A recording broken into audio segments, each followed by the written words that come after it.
Hey y'all, Dan here. First trail of the year. We have stepped into the net, the Northeast Texas Trail.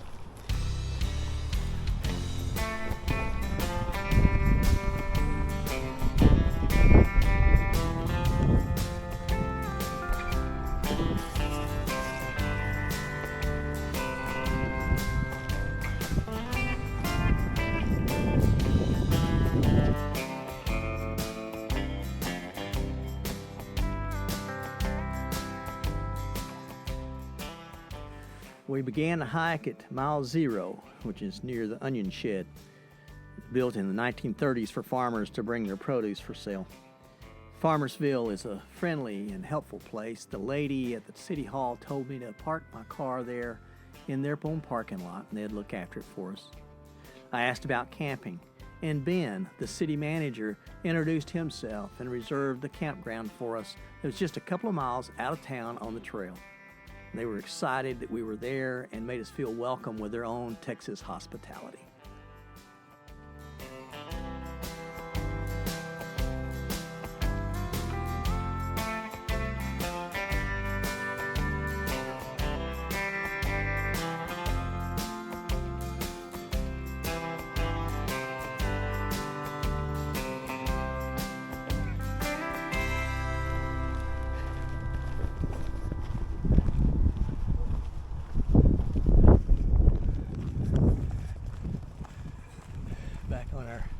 First adventure of 2023, and got Rick back there somewhere and he'll get mad at me. So we're gonna hike this 61 miles from Farmersville to Paris, Texas. And God bless Texas. People are so wonderful here. Got here to Farmersville and was explaining what we were doing, and Ben White, who is the city manager, came out to greet us, and he told us of a place about 2.5 miles up the trail for a campsite. That's where we're heading tonight, and he'll give us a jump start on our trail tomorrow. But exciting to be out here, getting a late start. It's 4:30 right now, so by the time we get into camp the sun will be down. But it's a beautiful day to be hiking. Check this out. For the 10th of January, it is about 65 degrees out, and it's amazing. I'll take it every time. Come on, let's go walking together. The Chaparral Trail is the section that we're doing of the Northeast Texas Trail that goes from Farmersville to Paris. Well, I can't show you much except pretty evening sky. It got dark, but we are here.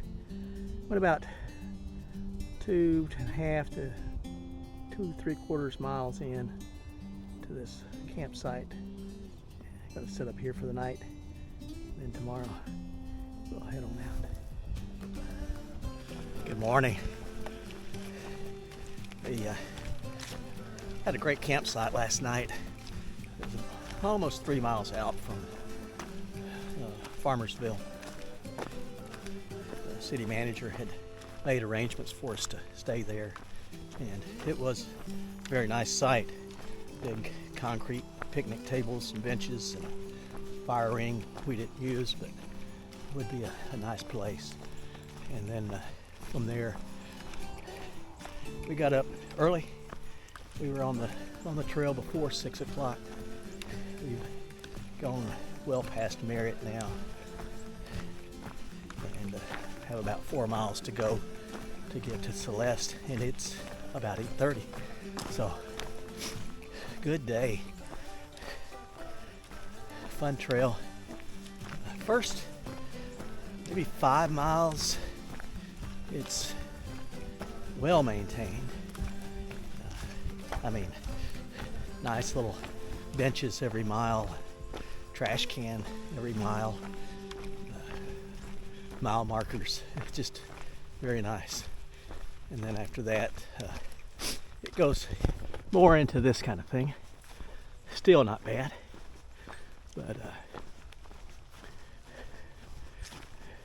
definitely get lulled into it from the fine folks at Farmersville, because they do it right, and they have treated us well. The campsite, and it was good. It was very level, very clean, but I didn't get any sleep last night. All night long there were dogs. They barked all night, and then when they stopped, the chickens started, and there were the dueling roosters. They were calling back and forth to one another. It was pretty wild. And then after that, the coyotes started, which actually was sort of peaceful, serenading. But yeah, they were calling. So didn't get a whole lot of sleep last night, but I'm feeling really good today. And it's supposed to get to 76 degrees today. That's crazy. This is the 12th of January. So yeah, awesome. It's 78 degrees out. It is warm. And it's about 2 o'clock. We're gonna try to go on into Wolf City. Don't know if we'll make it or not. It's another 7 miles. That would make right at a 19.5-mile day. But with the heat, it really saps me. And, so we'll just see. If we make it in, we reserved a tent site at a little camping area on the other side of Wolf City. And if we make it, we got a place to stay. And if we don't, we'll stealth camp someplace along the way. But don't have the same spring in my step as I had this morning. The heat just really saps me. Then the second bout of COVID, I don't want to make excuses with it, but it took a little bit of the pep out of my step. So I'm feeling that too. We're okay, and we're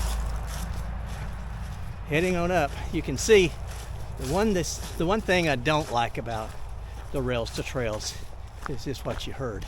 You really don't escape road traffic noise. These railroads make sense that they went alongside, or I guess really probably the highways paralleled the railroad trails. But I don't really enjoy hearing the traffic all the time.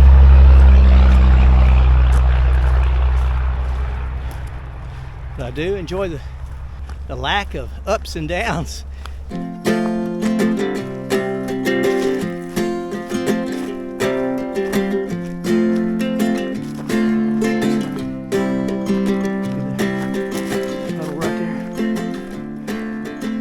Several of them along the way. Rick's up there waiting for me. Yeah, another great bridge here. Sort of makes me think of the bridge that was there on the Flint Hills Trail that I went across. Really sketchy. Staying on the stringer in order to go across here, but you can see some of the deck, the cross ties are just gone. Really bad. It's very sketchy.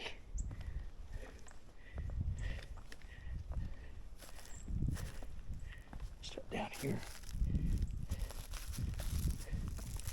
Trying to bring you this while I watch my footing at the same time. Yeah, this actually is better than the last one that we went across, but it's not saying a whole lot.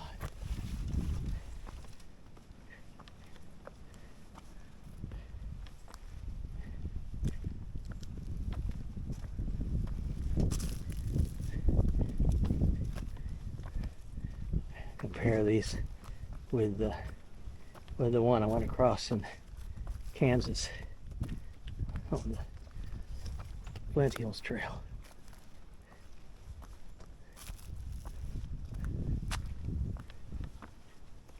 There we are.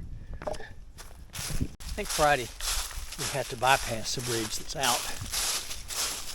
And, if I was tempted to try to go across one, these convinced me that that's just a foolish errand. So we about 4 more miles today.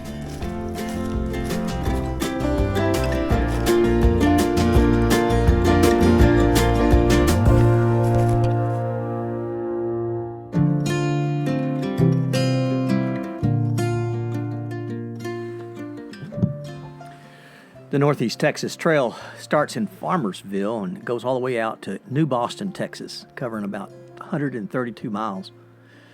Rick and I planned to stop at Paris, Texas. We'd parked his truck there and my car was back at Farmersville. Our first full day of hiking, we went from the campsite just outside of Farmersville to Celeste. We ate lunch there at a diner, got back on the trail, and then after nearly 20 miles, we arrived at Wolf City to eat dinner at the local Mexican restaurant, the El Arbol. Service was great. The food was terrific. But you know, after a full day of hiking, sometimes I don't have an appetite. And this was one of those times. I tried to force down my thin steak dinner, but I had to surrender. We walked down to the Dollar General store to get water for the next day. Rick waited outside as I went in to buy the water. A lady with her family invited Rick and I to stay in their shed behind their home. A thunderstorm was forecasted, and we were grateful to stay inside and keep our gear dry. That night, the rain never came. It was just cold and windy. The next morning, we started hiking by around 6:30. It was 31 degrees out. It was a big difference between the near 80 degrees that we had the day before. But the lady that invited us to her house was Jana, and her husband is Clyde, and they have their children and their spouses that live with them. And they're just part of that wonderful experience that people give to make the hike even better.